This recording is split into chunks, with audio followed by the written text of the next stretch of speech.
ഇറാനിൽ അമേരിക്കയും ഇസ്രയേലും ചേർന്ന് നടത്തിയ ആക്രമണങ്ങളെ കഴിഞ്ഞ വാരാന്ത്യത്തിൽ ഉത്തര കൊറിയൻ മാധ്യമങ്ങൾ കടുത്ത ഭാഷയിൽ അപലപിച്ചു. എന്നാൽ ഒരു വലിയ വാർത്ത മാത്രം അവർ സ്വന്തം ജനതയിൽ നിന്ന് മറച്ചുവെച്ചു. ഇറാനിലെ പരമോന്നത നേതാവ് ഖമനേയിയുടെ മരണം. കാരണം വളരെ വ്യക്തമാണ്. ലോകത്തെ ഏറ്റവും ശക്തനായ നേതാവിനെ പോലും അമേരിക്കയ്ക്ക് നിരീക്ഷിക്കാനും ഇല്ലാതാക്കാനും കഴിയുമെന്നത് തന്റെ ജനത അറിയാൻ കിം ജോങ് ഉൻ ആഗ്രഹിക്കുന്നില്ല. ആണവായുധം ഉണ്ടാക്കാൻ നോക്കുന്നു എന്ന പേരിലാണല്ലോ ട്രംപ് ഇറാനുമേലെ തന്റെ ക്ഷോഭം പോരിച്ചെറിയുന്നത്. അപ്പോൾ സമാനമായ വിധി തനിക്കും വന്നുകൂടെ എന്ന് കിം ചിന്തിച്ചു കൂട്ടുന്നുണ്ട്. ചുരുക്കത്തിൽ പുറത്ത് ഗാംഭീര്യം കാണിക്കുന്നുണ്ടെങ്കിലും ഉള്ളിൽ ഉത്തര കൊറിയ തലവൻ കിം ജോങ് ഉന്നിന് നല്ല ഭയമുണ്ട്.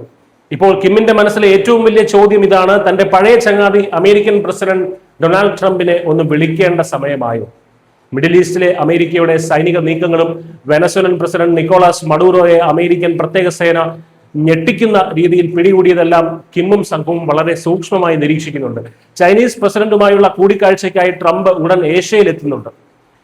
നയതന്ത്ര ചർച്ചയിൽ ഇരിക്കെ നിന്ന നിൽപ്പിന് സൈനിക ആക്രമണത്തിലേക്ക് കടക്കുന്ന ട്രംപിന്റെ സ്വഭാവം തന്നെയാണ് കിമ്മിനെ ആശയക്കുഴപ്പത്തിലാക്കുന്നത്.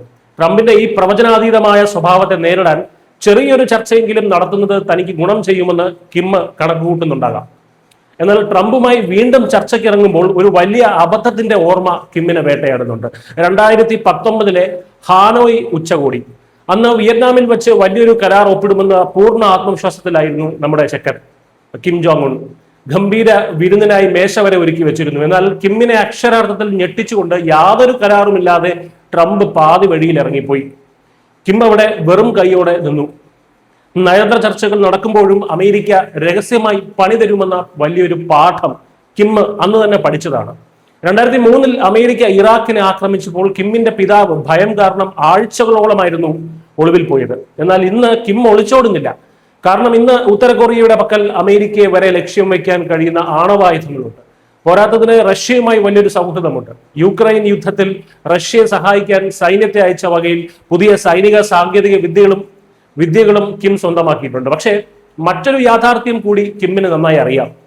ഇറാനും റഷ്യയുമായി ചൈനയുമായും ഇതേപോലുള്ള അടുത്ത ബന്ധമുണ്ടായിരുന്നു. എന്നിട്ടും അമേരിക്കൻ ആക്രമണം ഉണ്ടായപ്പോൾ അവരാരും ഇറാനെ സഹായിക്കാൻ നേരിട്ട് യുദ്ധക്കളത്തിലേക്ക് ഇറങ്ങിയില്ല. ഒരു കാലത്ത് ട്രംപ് കിമ്മിനെ കളിയാക്കി വിളിച്ചത് ലിറ്റിൽ റോക്കറ്റ് മാൻ എന്നായിരുന്നു. പിന്നീട് അത് മാറി എന്റെ സുഹൃത്ത് എന്നൊക്കെയായി. ഞങ്ങൾ പ്രണയത്തിലായി എന്ന് വരെ ട്രംപ് തമാശയായി പറഞ്ഞിരുന്നു. എന്നാൽ ട്രംപിന്റെ പുതിയ വിദേശ നയ പ്രസംഗത്തിൽ ഉത്തര കൊറിയയെക്കുറിച്ച് ഒരു അക്ഷരം പോലുമില്ല. ഇതാണ് കിമ്മിനെ കൂടുതൽ അനിശ്ചിതത്വത്തിലാക്കുന്നത്. ആണവായുധമുള്ള രാജ്യം എന്ന പദവി അമേരിക്ക അംഗീകരിച്ചാൽ ചർച്ചകൾക്ക് തയ്യാറാണെന്ന ഒരു ചെറിയ വാതിൽ ഇപ്പോൾ കിം തുറന്നിട്ടിട്ടുണ്ട്. മുൻകൂർ നിബന്ധനകളില്ലാതെ ചർച്ചയ്ക്ക് തയ്യാറാണെന്ന് അമേരിക്കയും പറയുന്നു.